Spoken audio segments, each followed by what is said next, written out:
जय बजरंगबली। बच्चों, क्या आप जानते हैं कि हनुमान जी ने उड़ना कैसे सीखा? हनुमान जी तो वानर जाति से थे और वानर तो हवा में उड़ते नहीं, तो हनुमान जी कैसे उड़ने लगे? असल में इसके पीछे एक बड़ी ही मजेदार कहानी है। तो चलो आज इसी कहानी को ध्यान से सुनते हैं। पौराणिक कथाओं के अनुसार बाल हनुमान अपने दोस्तों के साथ ऋषि मतंग के आश्रम में पढ़ाई करते थे।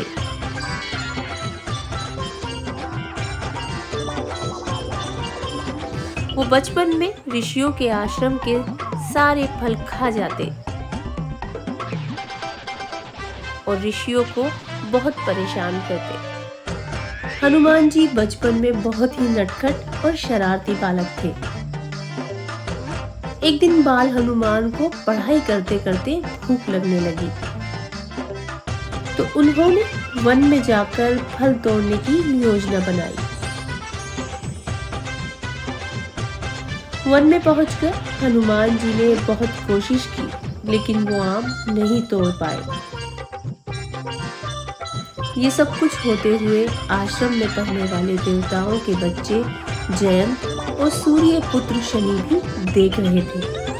वो हनुमान जी का मजाक उड़ाने लगे।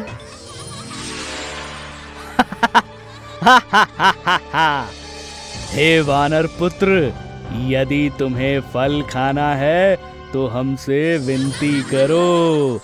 तुम ना तो हमारी तरह उड़ सकते हो और ना ही तुम्हारे पास कोई शक्तियां हैं। हा हा हा हा हा हा हा। शनिदेव, ये आम तो कितने रसीले हैं, मन कर रहा है सारे आम अपने साथ ले जाऊं। ये सारी बातें सुनकर बाल हनुमान गुस्से से लाल हो गए। उन्होंने अपने दोस्तों के साथ एक कपड़ा जमीन पर बिछाया और पेड़ पर अपने गदे के प्रहार से सारे आम गिराने लगे। कुछ ही देर में बहुत सारे आम कपड़े पर इकट्ठे हो गए, लेकिन आश्रम में मौजूद सभी देवपुत्र उन आमों को लेकर उड़ गए। साथियों की ये हरकत हनुमान जी को एकदम पसंद नहीं आई। हनुमान जी के नाराज होने का एहसास सभी देवपुत्रों को हो गया। वो हनुमान जी से नाराजगी छोड़कर खाना खाने की बातें कहने लगे, लेकिन हनुमान जी तो एक जिद पकड़ कर बैठे थे। मुझे भी उड़ना सीखना है, मैं भी देवपुत्र की तरह आकाश में उड़ना चाहता हूँ। मैं उस पहाड़ से नीचे कूदूंगा और उड़ना सीखूंगा। हनुमान, ये तुम क्या कर रहे हो? हम वानर पुत्र हैं और वो देव पुत्र। उन्हें बचपन से ही ये शक्तियां मिली हुई हैं, जबकि हम वानर पुत्र हैं, हम उड़ नहीं सकते। बाल हनुमान अपनी जिद पर अड़े रहे और पहाड़ की ओर बढ़ने लगे। पहाड़ पर पहुंचने के बाद भी भगवान हनुमान जी ने अपनी जिद नहीं छोड़ी और दोस्तों के लाख समझाने के बाद भी बाल हनुमान जी उड़ने की चाहत में पहाड़ से कूद पड़े।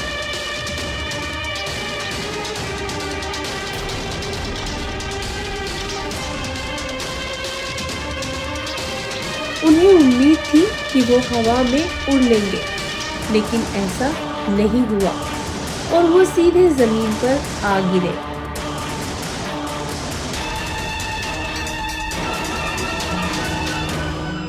जिससे उन्हें काफी चोटें आईं, लेकिन इससे हनुमान जी का हौसला पस्त नहीं हुआ। वो उड़ने की जिद पर अड़े रहे और उदास मन के साथ घर के लिए निकल पड़े।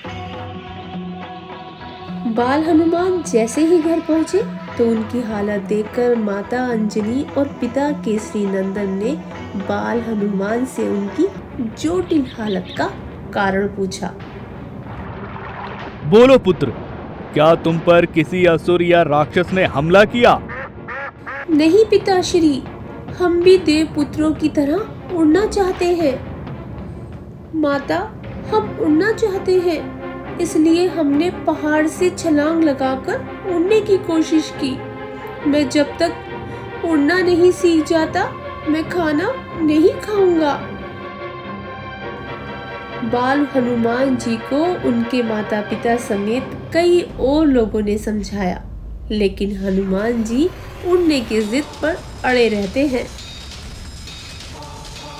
मारुति, तुम किस तरह की जिद लेकर बैठ गए हो? न खाना खा रहे हो, ना ही जल ग्रहण कर रहे हो। देखो मारुति, सिर्फ वानर पुत्र ही नहीं, बल्कि कोई भी मानव उड़ नहीं सकता। लेकिन वातन श्री भी तो उड़ सकते हैं ना, वे तो देव पुत्र नहीं हैं। हाँ तो पिताश्री, मैं भी तप करूंगा, लेकिन उड़ना जरूर सीखूंगा। हाँ पुत्र, लेकिन उन्होंने कड़ी तपस्या और मेहनत के बाद ये सिद्धियां हासिल की हैं। माता पिता के समझाने के बाद भी जब भगवान हनुमान जी नहीं माने, तो विवश होकर उनके माता पिता ने पवन देव को बुलाने के लिए एक यज्ञ किया, जिससे प्रसन्न होकर पवन देव ने उन्हें दर्शन दिए। पवन देव ने हनुमान जी की इच्छा पूरी करने का उन्हें आशीर्वाद दिया और बाल हनुमान को प्रशिक्षण के लिए अपने साथ ले गए।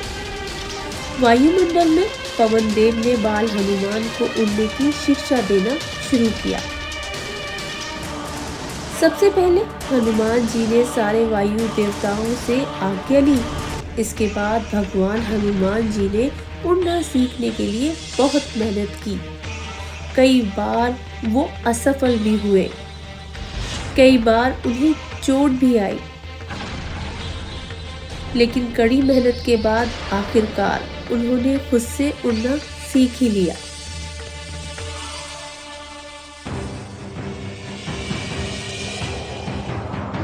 हनुमान जी अपने बल पर पूरे ब्रह्मांड का चक्कर लगाने लगे। तो बच्चों, कैसी लगी आपको ये कहानी? ये कहानी हमें ये सिखाती है कि अगर आप कुछ करने का फैसला कर ले, ईमानदारी और लगन के साथ कड़ी मेहनत करें, आपको आपकी मंजिल मिल ही जाएगी। ठीक वैसे ही जैसे हनुमान जी ने आखिरकार उड़ना सीख ही लिया। तो बच्चों, अगली बार फिर मिलेंगे एक और पौराणिक और रोचक कहानी लेकर। नमस्कार।